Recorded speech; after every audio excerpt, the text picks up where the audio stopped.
சுவாமி விவேகானந்தரின் சொற்பொழிவுகள். இந்த சொற்பொழிவின் தலைப்பு ஸ்ரீராமகிருஷ்ணரும் அவரது கருத்துக்களும்.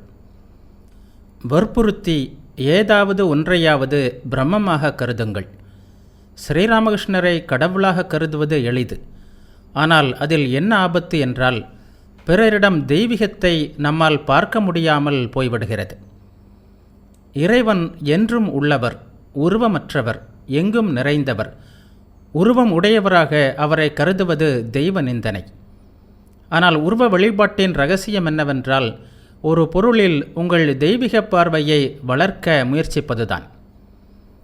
அவதாரம் என்றால் பொதுவாக நாம் என்ன பொருள் கொள்கிறோமோ அந்த பொருளிலேயே ஸ்ரீராமகிருஷ்ணர் தம்மை ஓர் அவதார புருஷராக கருதினார். ஆனால் எனக்கு அது புரியவில்லை. வேதாந்த கருத்துப்படி அவர் பிரம்மம் என்று நான் சொல்வது வழக்கம். அவர் மறைவதற்கு முன்பு மூச்சுவிடக்கூட அவதிப்படுகின்ற நிலையில் படுத்திருந்தபோது, இந்த வேதனையில் கூட இவர் தம்மை அவதார புருஷர் என்று சொல்வாரா என்று நான் நினைத்தேன். உடனே அவர் சொன்னார், ராமனாகவும் கிருஷ்ணனாகவும் இருந்தவரே இப்போது ராமகிருஷ்ணராக ஆகியுள்ளார். ஆனால் உன் வேதாந்த கருத்தில் அல்ல என்றார் அவர். அவர் என் மீது ஆழ்ந்த அன்பு கொண்டிருந்தார். இதனால் பலருக்கு என் மீது பொறாமை. ஒருவரை கண்டவுடனே அவருடைய குணத்தை அறிந்து கொள்வார். அதன் பிறகு தமது கருத்தை ஒருபோதும் மாற்ற மாட்டார். ஒருவருடைய குணங்களை நாம் ஆராய்ந்து அறிகிறோம். அவரோ புலனறிவுக்கு அப்பால் ஊடுருவி அறிய வல்லவர். எனவே நமது முடிவுகள் தவற நேரலாம். சிலரை அவர் தமது அந்தரங்க பக்தர்கள் அல்லது அகவட்டத்தை சேர்ந்தவர்கள் என்று அழைத்தார். அவர்களுக்கு தமது இயல்பு மற்றும் யோக இரகசியங்களை உபதேசிப்பார். பகிரங்க பக்தர்கள் அல்லது வட்டத்திற்கு வெளியில் உள்ளவர்களுக்கு உபகதைகள் மூலம் உபதேசிப்பார். அந்த போதனைகள் தற்போது உபதேச மொழிகள் என்ற பெயரில் வழங்கப்படுகிறது. தமது பணிக்காக அவர் இந்த முதல் வகை பக்தர்களான இளைஞர்களை ஆயத்தப்படுத்தினார். இவர்களை பற்றி பலர் அவரிடம் புகார் கூறிய போதிலும் அவர் அவற்றை பொருட்படுத்துவதில்லை. செயல்களை வைத்து பார்த்தால் ஒருவேளை அந்தரங்க பக்தர்களை விட பகிரங்க பக்தர்களை பற்றி நான் உயர்ந்த அபிப்பிராயம் கொண்டிருக்கலாம். ஆனால் என்னவோ அந்த அந்தரங்க பக்தர்களிடம் எனக்கு ஒரு குருட்டு ஈடுபாடு. என்னை நேசிப்பவன் எனது நாயையும் நேசிப்பவனே என்பார்கள். அந்த பிராமண அர்ச்சகரை நான் மிகவும் நேசித்தேன். அதனால் அவருக்கு அன்பான எல்லாம் எனக்கு அன்பானவையே. அவர் போற்றியவற்றை நானும் போற்றுகிறேன். என் இஷ்டப்படி விட்டுவிட்டால் நான் எங்கே ஒரு தனிப்பிரிவை உருவாக்கி விடுவேனோ என்று அவர் பயந்தார். இந்த வாழ்விலே உனக்கு ஆன்மீக அனுபூதி சித்திக்காது என்று அவர் சிலருக்கு சொல்வார். அவர் ஒருவரை பற்றிய அனைத்தையும் அறிந்திருந்தார். அவர் பக்தர்களிடையே விருப்பு வெறுப்பு காட்டியது போல் தோன்றியதற்கு காரணம் இதுவே. ஒரு விஞ்ஞானியைப் போல் அவர் ஒவ்வொருவருக்கும் ஒவ்வொரு விதமான வழி தேவை என்பதை அறிந்திருந்தார். அந்தரங்க பக்தர்களை தவிர வேறு யாரும் அவருடைய அறையில் உறங்க அனுமதிக்க மாட்டார். அவரை காணாதவர்கள் முக்தி பெற மாட்டார்கள் என்பதோ 3 முறை கண்டவர்கள் முக்தி பெறுவார்கள் என்பதோ உண்மையல்ல. உயர்ந்த சாதனைகளுக்கு தகுதியில்லாத பக்தர்களுக்கு அவர் நாரதர் போதித்த பக்தி நெறியை உபதேசித்தார். பெரும்பாலும் துவைதத்தையே அவர் உபதேசித்தார். பொதுவாக அவர் யாருக்கும் அத்வைதம் போதிப்பதில்லை. ஆனால் எனக்கு உபதேசித்தார். முன்பு நான் துவைதியாக இருந்தேன். இந்த சொற்பொழிவின் தலைப்பு ஸ்ரீராமகிருஷ்ணர் வாழ்வும் நோக்கமும். ஒரு குறுகிய சமுதாயத்தில் ஆன்மீகம் ஆழமானதாகவும் சிறந்ததாகவும் உள்ளது. குறுகிய ஊடையில் தண்ணீர் மிக வேகமாக ஓடும். பரந்த மனப்பான்மை கொண்ட சமுதாயத்தில் அதன் நோக்கம் பரந்ததாக இருந்தாலும் அந்த அளவுக்கு ஆழமும் வேகமும் குறைந்து இருப்பதை காண்கிறோம். ஆனால் வரலாற்றையே மாற்றி அமைத்துள்ளது ஸ்ரீராமகிருஷ்ணரின் வாழ்க்கை. கடலை விட ஆழமான, ஆகாயத்தை விட பரந்த பல்வேறு கருத்துக்கள் அவரிடம் சங்கமித்திருந்தன. இது ஒரு குறிப்பிடத்தக்க நிகழ்ச்சியே ஆகும். ஸ்ரீராமகிருஷ்ணர் பெற்ற அனுபவத்தின் அடிப்படையில் வேதங்களுக்கு நாம் விளக்கம் காண வேண்டும். சங்கரரும் மற்ற விளக்க உரையாளர்களும் வேதங்கள் ஒரே உண்மையைத்தான் கூறுகின்றன என்று சொல்லி ஒரு பெரிய தவறு செய்துவிட்டனர். ஆகவே தங்கள் கோட்பாட்டிற்கு முரணாக அமைந்தது போல் தோன்றிய பகுதிகளை திரித்து தங்களுக்கு சாதகமாக விளக்கம் தந்த குற்றம் அவர்களை சாரும்.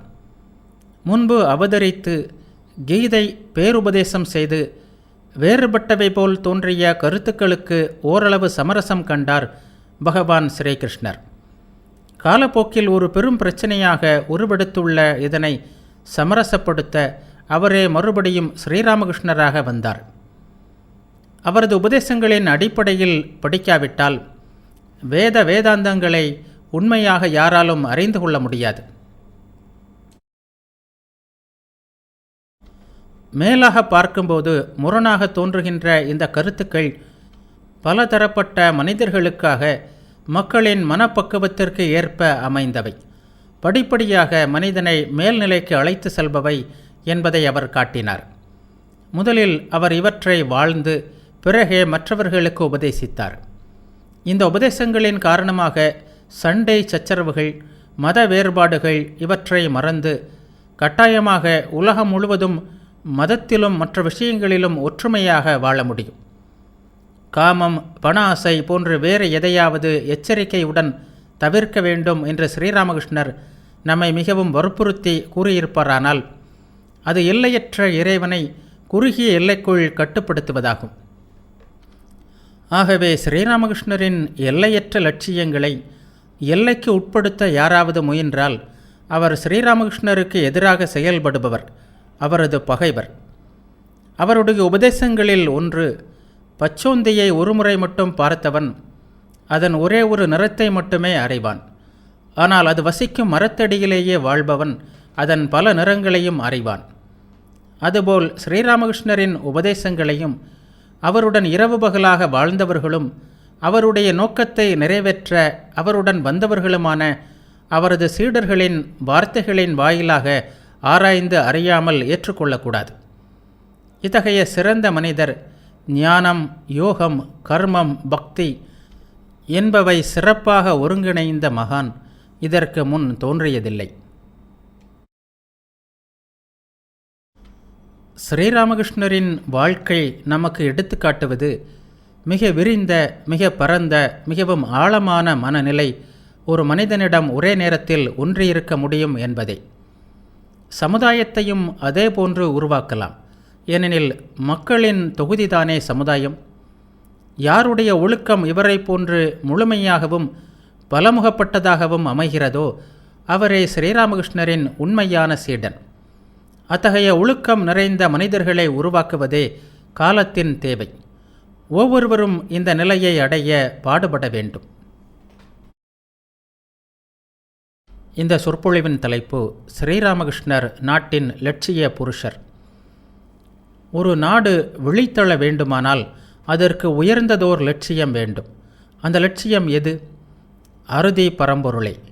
ஆனால் குணம் எதுவுமில்லாத அத்தகைய லட்சியத்தினால் எல்லோரும் விழிப்புணர்வு பெற முடியாது. எனவே உருவ லட்சியம் ஒன்று தேவை. அத்தகைய லட்சிய உருவே ஸ்ரீராமகிருஷ்ணர். மற்றவர்கள் தற்போது நமது லட்சியமாக இருக்க முடியாது. ஏனெனில் அவர்களின் காலம் மலையேறிவிட்டது. எல்லோரும் வேதாந்த வாழ்வு வாழ வேண்டுமானால் தற்போதைய தலைமுறையினருடன் அனுதாபமுள்ள ஒருவர் வேண்டும். ஸ்ரீராமகிருஷ்ணர் இதை நிறைவேற்றுகிறார். எனவே இவரை எல்லோருக்கும் முன்வைக்க வேண்டும். அவர் ஒரு சாதுவா, அவதார புருஷரா என்பது பற்றிய கவலை வேண்டியதில்லை. மீண்டும் ஒருமுறை அவர் நம்மிடையே வருவதாக கூறினார். அப்போது அவர் விதேக முக்தி பெறுவார் என்று நினைக்கிறேன். நீங்கள் செயல்புரிய வேண்டுமானால் காக்கும் தேவதை என்று கிறிஸ்தவர்கள் சொல்கிறார்களே, அதுபோல் அவர் போன்ற ஒரு இஷ்ட தெய்வம் வேண்டும். ஒவ்வொரு நாடும் ஒவ்வொரு இஷ்ட தெய்வத்தை கொள்கிறது. இவை ஒவ்வொன்றும் மற்றவற்றை அடக்கி தாமே மேலோங்கி நிற்க விரும்புவது போல் தோன்றுகிறது. இத்தகைய இஷ்ட தெய்வம் ஒரு நாட்டிற்கு நன்மை செய்ய முடியாதென்றே சில வேளைகளில் நான் நினைக்கிறேன்.